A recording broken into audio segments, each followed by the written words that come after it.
What's up, guys? Sub-Zero here today to go over the KO Coliseum learnings article. This is something that Riot puts out every single set where they talk about their learnings from the set, oftentimes give a few kind of like hints toward what's going to happen next set. So these are always a joy to read from Riot, and I think this is going to be quite an interesting one. Maybe the most interesting learnings article that we've ever read, because people have a lot of feelings about this set. Tensions are high in some ways. A lot of people are really unhappy with a lot of the bugs, the balance this set, and so I'm excited to read this and see what Riot has to say about some of the challenges that they ran into this set. I have some thoughts on it, but you know, we'll go through it. I'm also going to try a little bit of a different style here, where I'm just going to read through the article. Honestly, you know, I'm not going to read out loud every single word, but I'm just kind of going to read through it and then give my my reactions to it. So, yeah, they have a bunch of people on this. Jin, Trixie, Giovanni, Tori. The art, I would say. Chef's kiss. Good job, Tori Ero. Isaac Wood, art lead. Oh, also, wait, what is the difference between art and gameplay art? Okay, whatever. Okay. Let's start with the top here. Bit of a meta note, we've been doing these leaders articles for a long time now, and throughout that time, we've returned to some of the same issues that have cropped up in the past, e.g. bugs.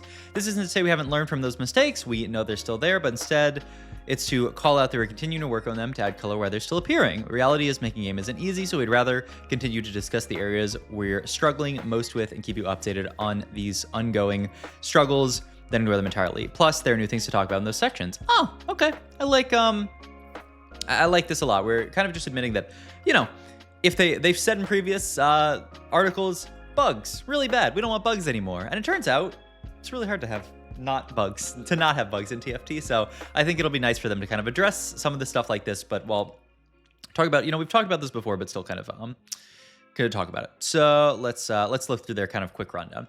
Power-ups. On release, set mechanic was praised for its dynamic and fun nature, making champion feel like an anime protagonist. But as the set evolved, the system's complexity, high knowledge burden, and inconsistent options revealed a need for clearer tuning, more emphasis on agency and flexibility. Agency and flexibility? I mean, sure. I think they're hitting the pain points very good. The complexity, really, really, really tough. The knowledge burden really, really hard as well. Knowing how to optimally tailor to get mech pilot, where you're supposed to power up a non-Jarvan tank and then power up Jarvan with that tank being taken out of the pool, look for mech pilot on him, then power up another pilot, then remove the power up off him and put it on the actual mech pilot you want. That's insane, and like, I have some thoughts on that, so we'll see when they touch on that. But it is very, very high kind of knowledge burden, agreed. I don't know that their issue is emphasis on agency and flexibility. I think agency is, there is, you know, some feels bad about it, but honestly, flexibility, I think there were some big misses on flexibility, but there was a lot of good stuff on flexibility. Being able to take something like solar, what was it called, the one where you get like anti-heal on one of your units, or just you know, something like a noxious trap, which was meant to be just kind of like, you can get this stuff anti-heal when you need it, and then it kind of just ends up being broken. Yeah. KO Coliseum was not as flexible of a set as we would like, and while we worked to improve flex play throughout the later patches, we failed to hit the mark for many of our competitive players. As we look to the next set, we're taking extra care to make sure our trades feel viable at lower breakpoints, allowing for wider gameplay. We can also guarantee there will be far more flexible champions in the next set. Beautiful. Mord actually tweeted something about this. He tweeted something like, what are your biggest kind of like wishes for TFT? And somebody responded and said, you know, I want flex play to be more to exist more. And Mord replied and said, you know, the specific definition of flex, that is, you see things in your shop that change your game plan out. You're going down one line and then you see something in your shop and you actually branch out in a different direction. Then maybe you branch out in another totally different direction and like you change your game plan a lot. He said that definition of flex play, he wants to be more playable in TFT, which I love. I think that kind of is, that type of TFT is fantastic. It makes the game so much more interesting when you have all these different branching out paths, rather than I took an augmented 2-1, I'm gonna play this comp, and that's my line for the whole game. And that's been TFT for quite a few recent sets. It's been pretty rare. I mean, you guys, when I put out the Flancy VOD, where he flexed 3 comps at 4-2, you guys were losing your minds. You were like, oh my God, this guy's the GOAT. Who's ever done such a thing before? I mean, that should ideally be standard TFT if 4 cost is balanced, which is also another thing. Sharp and meaningful design reflection on artifacts. Artifacts, have created balanced challenges for a while, as their power made certain champions feel mandatory or unplayable without them. Going forward, aim to lower the power gap between champions with and without their go-to artifact, making them less extreme and more flexible across a broad range of champions. I mean, I just have to say, they completely removed support items this set, and I don't think they're going to do something like that with artifact, but artifacts are a pretty big pain point where, like they say, the gap between, Ahri and Luden's Ahri was so big that they had to remove Luden's from the game. The gap between, Viego with a range extender, without a range extender, and, so many champions in the past have had this range extender thing where if you have a range extender on them, they're disgusting. Without it, they kind of suck. It requires really, really tight balancing. You cannot have outliers like this, or it just completely ends up, ruining a patch or something like this, which is just very difficult. I think if they lower the complexity ceiling of some other stuff, they can maybe get these right, but it just has to be like, oftentimes a set will release and then a patch or two in, they'll do a pass on all the artifacts and buff them. The problem is the artifacts kind of need to be balanced from release, from rip. You can't have the set releasing with all these broken artifacts because it just makes the game tough to play out, and it's also very high variance. Like they talked about, very, very sharp, which is sometimes too bad. So I don't think they're going to remove I don't think they should remove artifacts entirely, but I think if the goal was to have a balanced game, you would remove them. And that's tough. But the goal of TFT is not always to have a perfectly balanced game; it's to have a fun game, and artifacts are pretty fun. Bugs, ambition, content, and the Pioneer tax. Interesting. We create a ton of ambitious new content with more combinations than ever before, but the Pioneer tax, concept of things going wrong when you try something new, of building something new, combined with the compressed timelines and resources, led to fewer finalization days, delays, and more bugs. I think this is it's good that they're calling this out. I do think they went too complex this set. It was impossible, really, for them to balance power-ups and also to catch all these kind of like bugs with all these weird little interactions going on. I will say, though, I don't want to live in a world where Riot doesn't try interesting things and ambitious things out. They tried this. It was too complex. And maybe they say, okay, let's dial it back a little bit and have something slightly less complex in the future, or maybe a good bit less complex in the future. I think that's good. I would rather see them, take a swing at something and miss than to never take a swing at all and just always play it safe. So that's my thought on this. Lulu, Case Every Complexity. Here we tell the story of Monster Trainer, an ambitious but flawed experiment that taught us hard lessons about aligning design goals, managing complexity, and managing polish while pushing for innovation. This is basically the same thing as here. Very ambitious. They couldn't really execute on it. Prismatic traits. Some wins, some lost here, but overall, we're going to reserve quest-style gameplay for just a few Prismatics, be more intentional about it in the future. Interesting. I really like the change to Prismatics, and I really hope they don't go back to old-style Prismatics where it's so easy to get them with a Wandering Trainer. You need +2. Like, maybe they can have, 3 emblems, like a +3 allowing you to get to a Prismatic, but I do not want to get back into a world where you get Wandering Trainer or a dummy, and then you get one spat and you get a Prismatic. I love that does not happen a single time this set. And I think a lot of the Prismatics... They feel really good this set. When you get to your Prismatic Star Guardian and you see the stars coming down and you feel like, oh, I've done all this work, I've gotten all this casting, I've lasted all this time to get this to happen. I think Prismatics were an absolute success. I'm surprised that they're as mixed on the feels as they are here. It must be like a more casual, a more like, TFT player who wants to play for the crazy. There must be some negative feedback from there, because in my perspective, this was 100% a win, but I'm obviously not every TFT player. Rolls revamped. This is a success, and we're feeling the impact of the system change in future sets as well. Really? I feel like there is not enough said here at all. Yeah. Rolls revamped. I can't really. I don't really feel that it was a success. I think it leads to some weird situations like Winsu's Rageblade. Akali being her ideal itemization earlier on in the set, and they kind of had to nerf her to make that not work. I also think it's really arbitrary. I mean, they had to... How could you call this a success? They launched with an assassin role and then had to remove that from the game because they realized, well, this is just kind of weird. It's just very... It's another one of those highly opaque systems. Like it's very, if you're a first-time TFT player and are like, how do units generate mana? Well, they're like, well, if they're a tank, they get it this way. If they're a sorcerer, they get it, a mage or whatever, they get it this way, and they get it differently. If they're a marksman, it feels overly complex. I don't know. I'm surprised that they see this as positive as it is, because I really do not see the new roles revamped as a huge positive. It's not the end of the world. I don't I don't think it's destroying TFT or anything. I just think it's weird, and like to me, it hasn't been a huge success, but yeah. Sullivan Anime Tournament KO Costing the anime style brought new visual, tech, and personality to the set. Some of the biggest wins here are the top 4 ceremony and self shader styling. I loved it. I think if there's one perfect, amazing, like S tier thing from this set, Kitty, stop eating this. Here, you can go down here if you want to eat that. There you go. Go jump off my desk. Bump up. No Daisy Cam for you guys today. Sorry. I think they knocked it out of the park with the art. Ocean's Ascent. I can't really comment on this because I played like none of it, but I think a lot of people did enjoy this. So yeah, I shout out to them for trying new stuff like this, and I think this went very well. I think a lot of people liked it. Power-ups.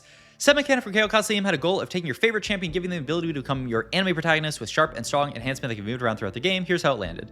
In our survey sent out in the first 2 patches of the set, a large portion of players said the power-ups made the set more fun. In fact, power-ups scored above the anomaly mechanic into the arcane, but below the augment mechanic from gizmos and gadgets. I mean, that's very, very high. Overall, players who enjoyed power-up appreciated having new ways to customize the champion, with novel options like drift duo and fan service being noted most frequently. Wow, this is really cool art, by the way. That's sick.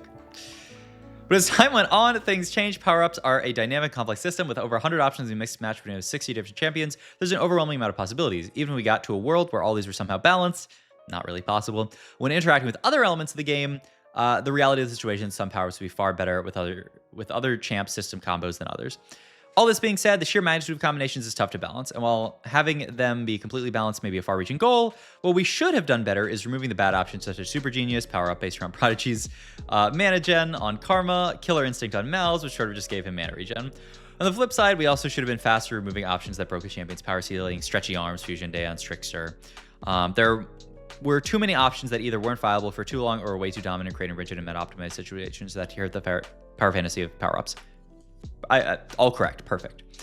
Because we had so many power-ups that were generic, we needed to be more careful that when we applied power-up to champion, it would need to apply a similar level of power to all champions of that type. Having a power-up work well on one unit but not on another of the same role dramatically increased the knowledge burden on the mechanic. Examples where we went wrong would be Fairy Tail Ezreal being much worse than Fairy Tail Kog'Maw. The fact that is offered on both champions leads you to believe that these are equivalent. Good point. This is where you need to dial in the scaling numbers under power-ups while also ensuring power-ups lists were both intuitive with noted options, balanced with no power-ups in the champions.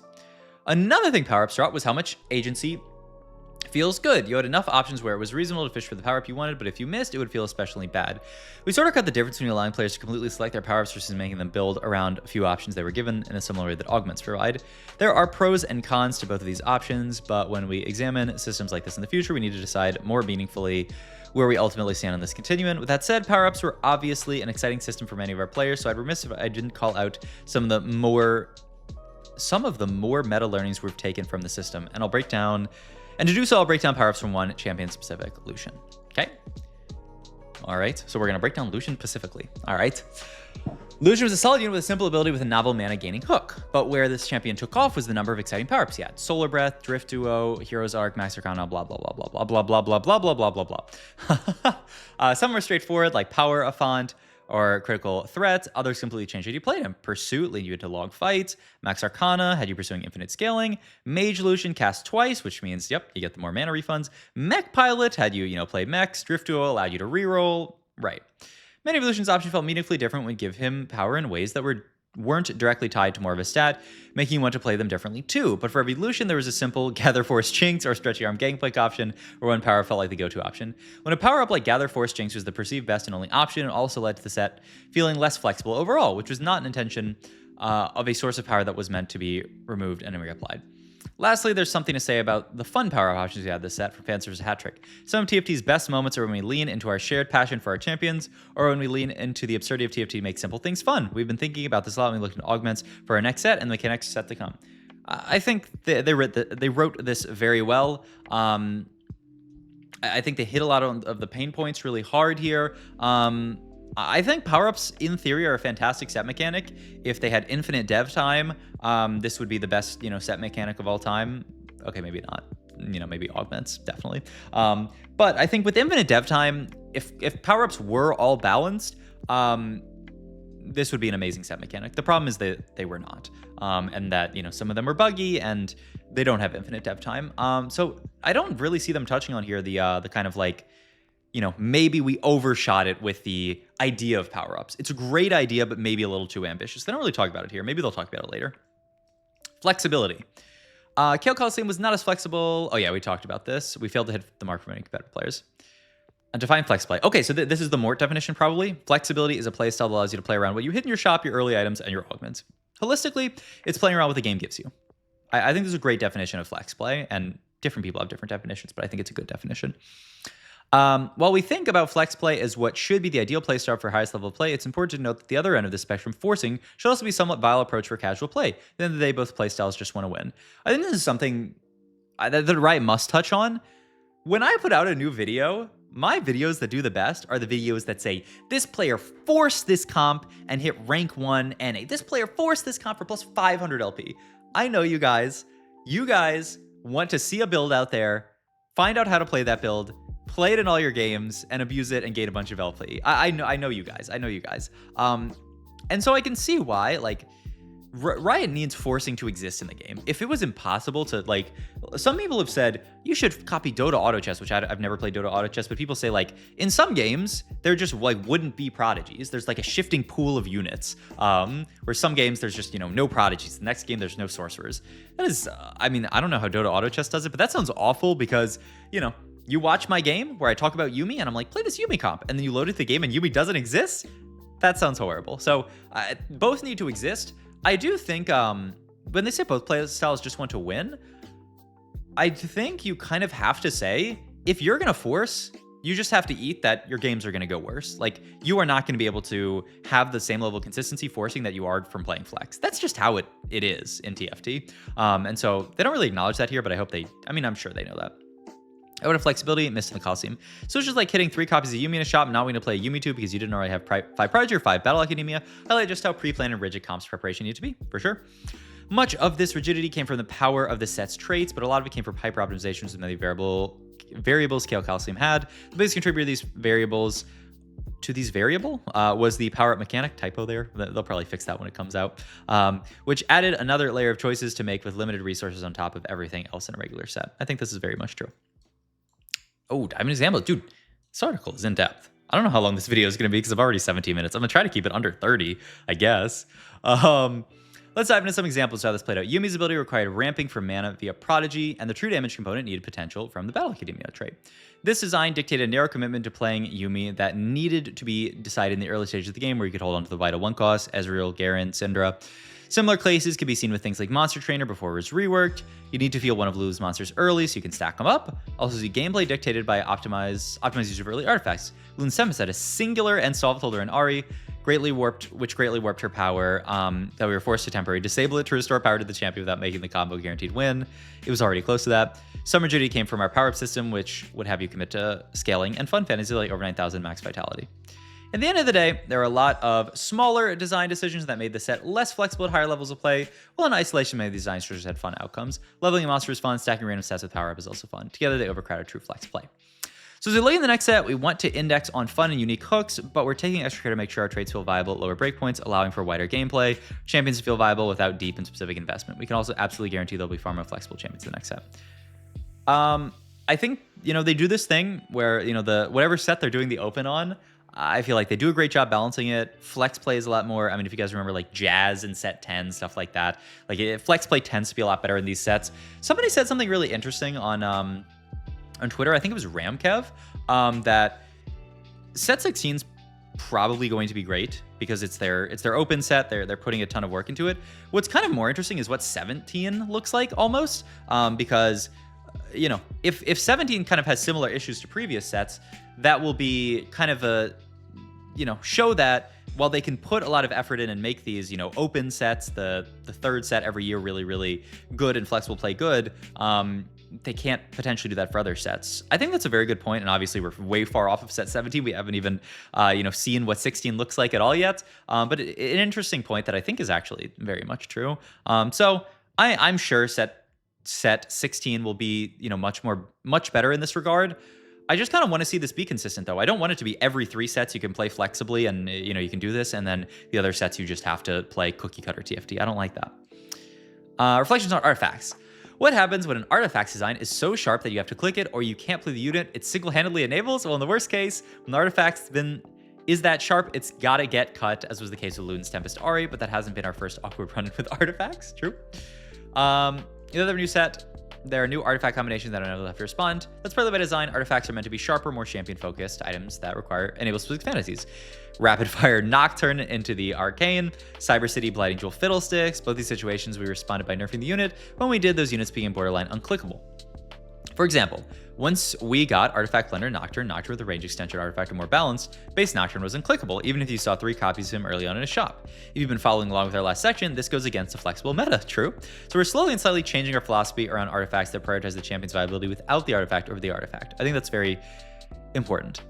Instead of buffing or nerfing a champion around an artifact with simple number adjustments, we want to approach the 2 variables, the champ kit and the artifact, with design changes that make both their power ceiling and power floor close together with and without an artifact. While doing so, we have a secondary goal with artifacts to further establish their power budget between the core and radiant items. If we accomplish both of the above, we'll also have made artifacts slightly less sharp, allowing them to be better, albeit less specifically so, on more of our champions. This way, if you're offered a choice of 3 artifacts later in the game, at least one of them should work in your comp. This isn't to say we're going to nail artifacts perfectly next set. Each set brings a ton of variables, and the next set will no be new to this fact, but we will be more ready to adjust artifact design. And we even see a future where cycling through which artifacts are live for which sets could become the status quo. I think that's quite reasonable. I think this is all great. I don't want to exist in a world where certain champions are completely artifact gated. Kog'Maw feels a little bit like that right now, where like he's really broken with artifacts. If you don't get artifacts, he sucks. You know, way back when, what set was that? Set 11? I'm thinking of like the Bard Tom Kench comp, where like, you know, if you could get the artifacts onto them, absolutely disgusting. If you didn't get the artifacts, pretty trash. You know, that makes competitive, it flex TFT really a lot worse. And I mean, you can think about things like even, you know, some comps being artifact gated. You go to like a TFT Academy or something like that, and you know, there's not too many actually right now, but you know, you have stuff like Viego, you know, really wanting artifact here. That's why they have the portable forge here. You have like RFC on Gangplank and stuff like that. Like, I do think comps being enabled by artifacts, it's a little yucky. Like, I don't like the fact that there's some comps that you can only play from artifact. I feel like artifact, like they kind of talk about here, I feel like it should be an extension of a champion, but they should be viable with and without it. Bugs Ambition. Okay, this is gonna be a big section. KO Coliseum was one of our largest sets in terms of sheer content volume, and while we created a ton of new content that we were proud of, it also came alongside a pioneer tax, the cost of creating something new impacted by shifting timelines and our resources. First, the content. New champions, traits, and augments all met a set mechanic with more possible combinations than ever before. With that, we had a lot more to test than past sets, a lot more combos to UA, a lot more bugs to chase down causes for, and many more novel situations we couldn't possibly account for. But past the sheer number of content combinations, we were also testing a new development process meant to make to make set creation smoother, more sustainable over the time. It was simple. Shift more of our planning decision making earlier in the pipeline so we give each stage of development more breathing room. But putting in the practice meant compressing timelines in the short term. Oh, interesting. We had to move many of our key processes, and the one that was the most impacted was our finalization phase. Oh. Showed up in less jam days for the team, vital days where we play a set on repeat, constantly gathering feedback data and correcting bugs. So it seems like, I'll finish reading this section then talk. KO Coliseum, it seemed like we were constantly behind on bugs. When we thought we fixed one, a higher impact one would pop up. It sucked, it felt bad, we worked hard, and we still didn't meet the standards of our players and ourselves had. So what can we say about the future? Well, to start, we have much more finalization time for our next set and are planning plenty of finalization time for all sets moving forward. Even as I write this now, the next set has already surpassed the total number of jam days we had for KO Coliseum. Wow. Wait, what? Before the set has come out, it's had more than KO Coliseum? That's kind of a good sign for next set, but also a crazy sign of how rough it was this set.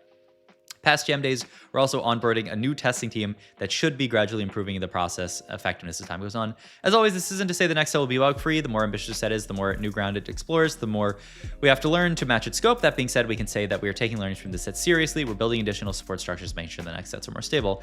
I think this is like the most specific they've ever actually been about like why bugs were an issue this set.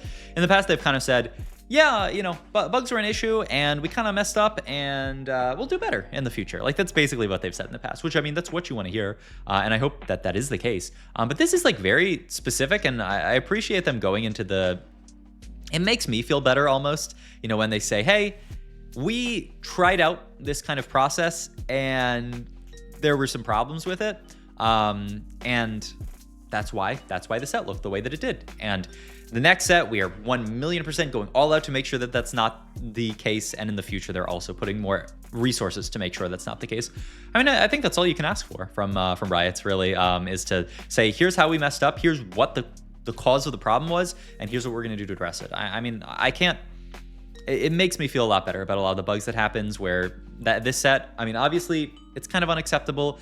Some of the bugs that popped up, the frequency of bugs that popped up this set still, I mean, if you guys haven't seen, there's a bug right now that people are playing on in the regionals patch where if you look at your screen for a quarter of a second before augment, it'll flash and you can see your shop. And so players are taking their phones out, recording their screen, and then looking back in the video on slow-mo to see what their shop was.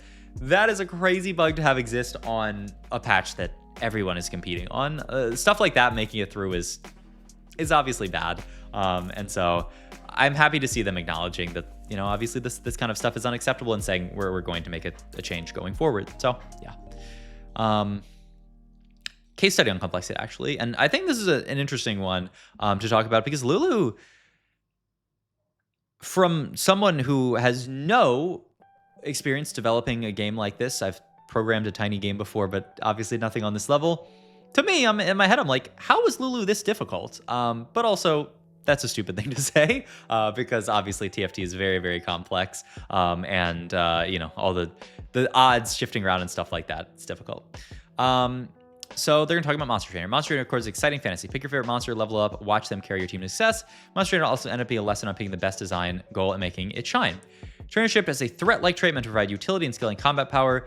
These goals didn't mesh well since no one was interested in fielding a weaker utility champion, and likewise, pushing so much power and utility meant there wasn't a lot of design space for level up components to truly feel transformative. In the future, it's important to identify early on which space our content fills within each set and make sure the designs have the space to truly fill these needs. I think this is very smart. Like, if you do think enough about Lulu, she doesn't make sense, right? You want to scale up a unit, but it's a utility unit, so you want to throw in a Lulu on your board randomly on the end of stage 3 to like get Shred and turn it into Rammus, or into Kog'Maw, but then also you don't want to because they haven't scaled up at that point, so then you want to get them in early and scale them up, but then they're utility units, so like why are we putting all this scaling into a utility unit? So I think this is aptly said. Monster Trainer was also the source of some hard to squash bugs, such as the infamous Lulu Carousel bug that eventually led to the permanent availability in carousel rounds. Wow, I completely even forgot that was a thing. But, and I'm sure some of you guys did as well. There's no Lulu on Carousel, which actually like really sucks because like being able to lost streak and to take a Lulu off Carousel some of the time would open up a lot of cool play patterns that just never existed in the entire set, which sucks. These bugs feel bad to ship to players, but ultimately came as a result of us pushing the systems at TFT to their limit, exploring what is and isn't possible, and how we can, if we can make the impossible reality. We tried something new, it was hard, and it led to mistakes, classic Pioneer attacks.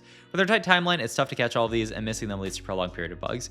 We should have done better at being transparent with players and ourselves to minimize the risk of bug reappearing with our attempted fixes. Finally, this led to the end state of Monster Trainer, where their leveling mechanic and unique bag size were removed. We knew those changes would disappoint players who loved their original vision, but they helped us solve the bugs and flexibility issues that were holding Monster Trainer back. These tough decisions resulted from misaligned identities and a missed experimentation with trying to support the 3 champion bag sizes with 1 original champion. When it was an admirable dream to have 1 Kog'Maw, 1 Rammus, 1 Smolder player on their training adventure, the amount of invisible rules and subsequent player manipulation meant the information tax was too high. Lulu and Monster Trainer were awesome ideas, but they needed more polish and focus on the player experience to really deliver on the fantasy. We won't have a Monster Trainer-like champion in the next set. We also won't let this flawed experiment push us away from innovative designs in the future. Once again, this is kind of similar to what I talked about. I don't want to see them not try cool stuff like this. I like seeing them try cool stuff like this. Like they kind of say, you kind of need to start at the beginning and say, like, does this actually like make sense? Like a utility scaling unit is kind of weird in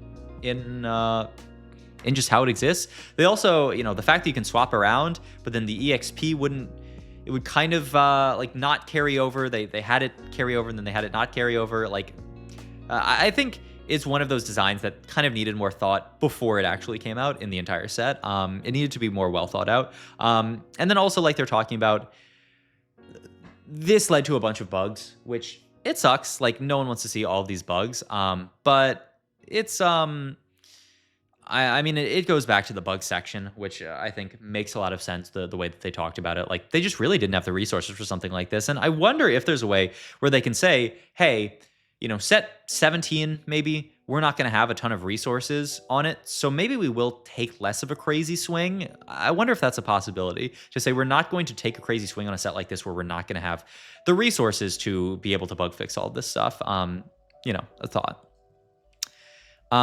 New prismatic traits. This was an experiment worth doing. There's still potential to explore prismatics that go beyond emblems. Exploring this place allows us to get more creative with the output of prismatic trait, making big cinematic moments like the crew finisher. We're not going to call this a complete success. Sure, it solved problems caused by too much access to crest rounds and wandering trainer. We won't be repeating this for every trait in the future, just to generate some of those spectacle focus moments. Next out, we're sort of splitting the difference using new mechanic to synergize with the ways you traditionally hit prismatics that should feel more intuitive while maintaining the rewarding appeal of KO Coliseum's prismatic power. Lastly, their frequency. Interesting enough, the actual rate of hitting prismatics hasn't shifted that much in Cyber City. It's currently sitting between Cyber City and Into the Arcane, which means we're not dealing with these being harder, less obtainable to get on paper, but instead the perception is that they're far harder to hit. Got a couple of theories around this, but the leading one is that when activation feels more complicated, players interpret that as less frequent access, but the sets still live for a bit, so you have a shot at chasing them before you're on to the next one. Yeah, I mean, I said my piece on this. I think this was an awesome change for competitive players. I can understand if I think a lot of the casuals probably did not like this as much because they're like, it's really hard to get to prismatic, battle academia. It's like not very obvious as you're, getting the extra kind of like stacks of the trait to get up to prismatic or something like that. And that made them think, oh, it's like really hard to get here. So I think this makes, I understand why they're doing this. Just please, next set, do not have a trait that you can get to a prismatic with +2. Please, please, please. I don't want to see like a world finals be decided by like set 16, the Paris Open. The winner of it is someone who got a wandering trainer and then a spat and then got prismatic, unless it's me, in which case, please do that. Roles revamped. Giovanni. Okay. Roles revamped was quieter yet very impactful experiment with the goal of opening up more design space for our champions that could allow us better balance and define melee carries, fighters, tanks, etc. But the project as a whole entail a few more things. Mana regen as a stat. I think this is great. Intuitive. We've already been using mana per second. I think this is good. I think that's great. Tank aggro. I think this is good as well. I think this tank aggro change was great as well. Updated roles. This is, there's a lot more text here, so I guess you can, Changes to roles are interesting because they're supposed to be impactful, solving edge case problems while also being invisible. Surprisingly, despite these concepts being at odds with each other, this has been rather successful. Gone are the days of drain tanks. True. This allows us to design fighters more often in TFT, knowing they're a bit safer. And now dealing chip damage to the enemy backliners isn't a bad thing for you to do. That's not to say we landed all these sets perfectly on release, and there's Assassins, which we're still cooking on. Overall, I feel this is a positive change for TFT. We'll continue to tinker in this space to find exactly what good looks like for each of these roles. As our comfort level rises, we'll be cooking up even more cool stuff related to these changes. Oh, God. Sorry. Oh, sorry about that. What the heck? All right, we're back. I don't know what that was. Lastly, a bit of the reception. As we mentioned, this announcement we want to be largely invisible intuitive change that made itemization easier and opened up design options for melee carries in the future. Future is almost here. The verdict is in. The overwhelming majority of our Platinum Plus players were aware that roles revamped, whether it's how tanks function or the new mana regenerate stat. We're aware. Okay. That's a huge win for a system buried in the inspection panel. And for unranked through gold players, even though they're far less aware, they reported having a far better understanding of what units do based on their roles and what items may be good on them. We're super thankful for KO Coliseum being the testing grounds for the system. We're excited to share the new designs we cook up for future sets in a future time. Okay.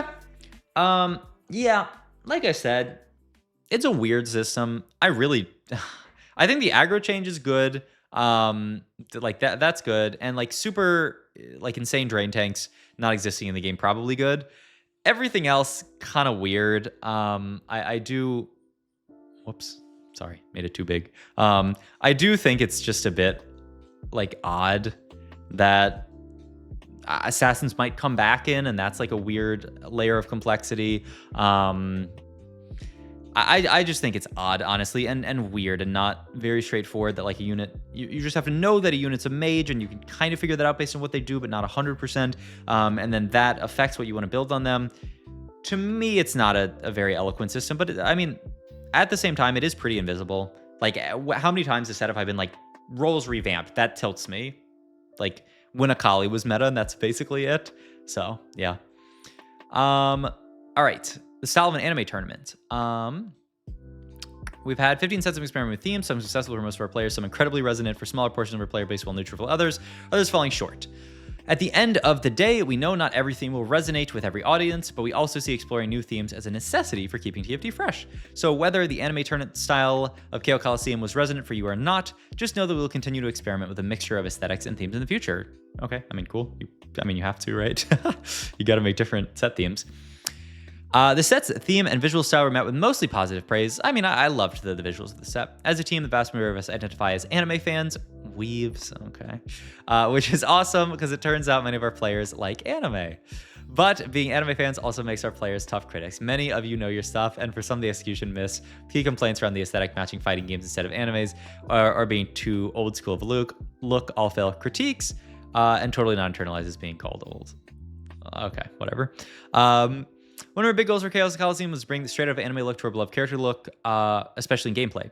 This was our first ever full style pass across every champion in a set. It meant new shaders, new outlines, tons of iteration to get the look right, make sure it didn't interfere with gameplay clarity, and make their abilities resonate in a similar style. Every champion in anime popped to build out their anime moment when you popped a power-up fruit on them. What made the anime style truly stylish? Here, the shader work was pivotal.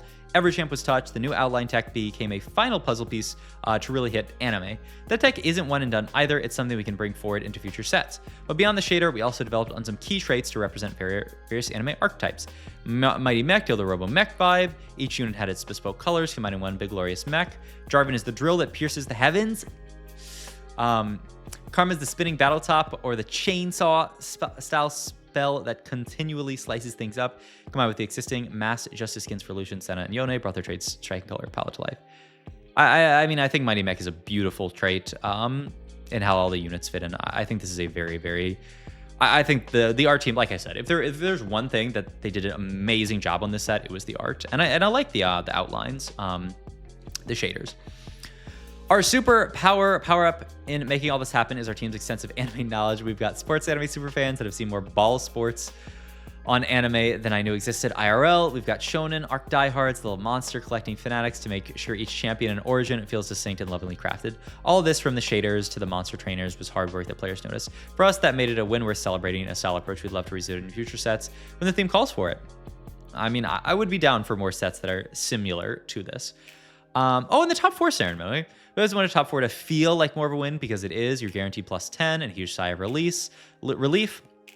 Being said, an anime tournament was the perfect time to bust out a thematically resonant top 4 ceremony. So with the help of our Whiskers and Fire's visual style, we did that. Ceremony was a huge success. The vast majority of players saying they liked it, large portion saying that it made top 4 feel more like being a winner. I love this.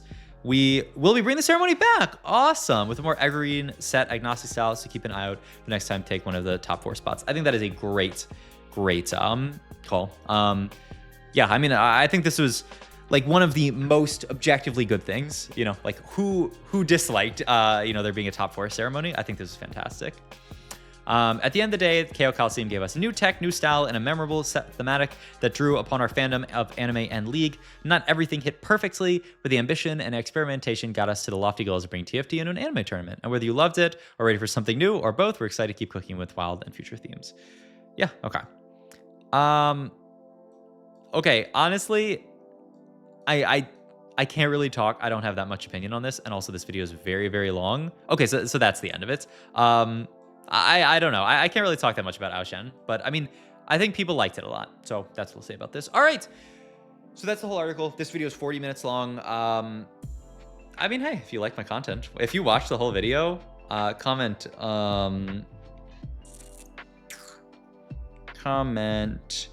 crab meat. Comment crab rangoon on in the comments down below if you made it to the end of the video. I'm curious to see how many people, because this is one of my longest videos in a long time.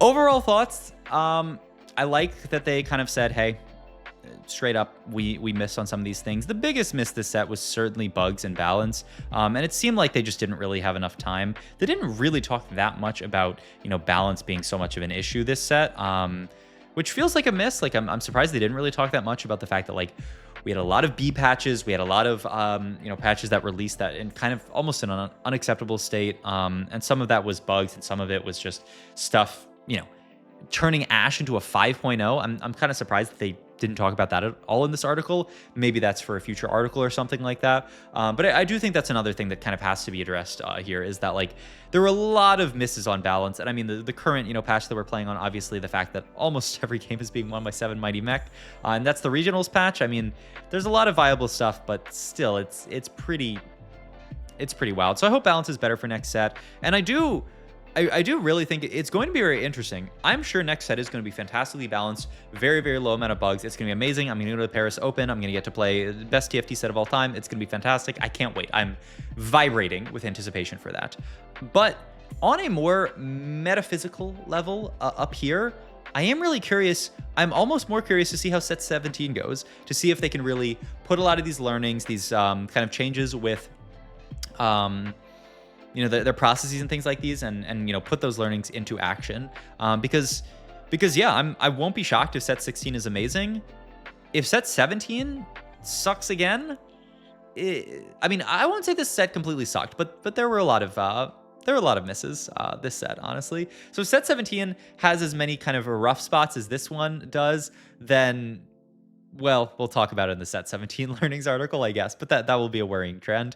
And if set 17 is great and they do take a lot of these, effects, like powered up learnings into set 17, I think that'll be really good for the future of TFT. So let me know what you guys think on all this stuff. Comments down below. And if you watched this far into the video, actually, I'm farming comments here. Comment, SpaghettiOs, if you made it this far. All right, I will see you guys in the next video. If you watched this far, if I see some SpaghettiOs in the comment or some crab rangoons in the comments, I will be amazed. See you guys in the next video. Thanks for watching as always. Bye-bye.